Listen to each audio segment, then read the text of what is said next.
So I took a hike recently exploring the trails around the Pike Fork area, and I got to talk with somebody who, among other things, taught me how to properly identify some local trees. I also learned some things that I wanted to share that I think eco-activists, nature lovers, and loggers need to know. Congested forests. You may be approached with the idea that forests need to be clear-cut because they are too dense, and that selective cutting of such dense forest stands are far too time-consuming, costly, and inconvenient. But I'd like to offer you a greater perspective. The reason clusters of trees exist like this is because of poor management practices.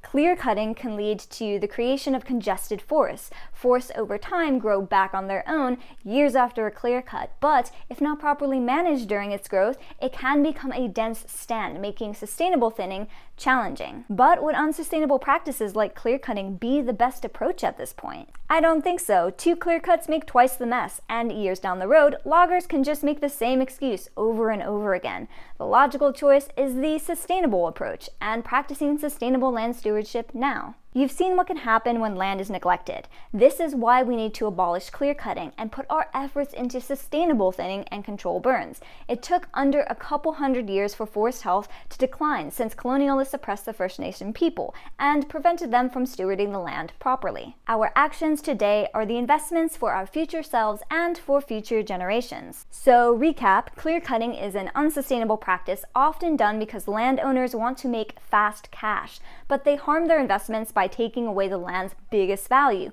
the trees. And I've already listed the negative effects of clear cutting, but to circle back on the sustainable approach, selective thinning is an investment for landowners because they keep their future profits on the land, and of course, all the ecological advantages to keeping the trees in the ground. Anyways, I want to wrap this up with a photo that I took on that hike. If you live in Josephine County and go up on Medicine Mountain, straight ahead you will get a direct view of this ugly clear cut on this slope.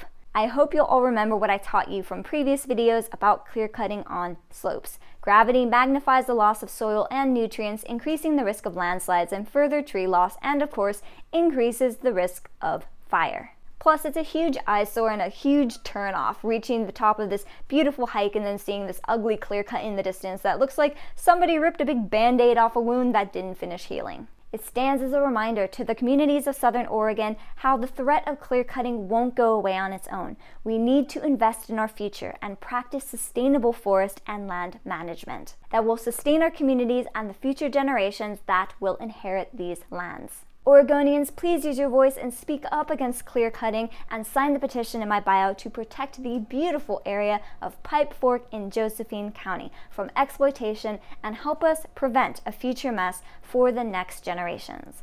Live long and prosper.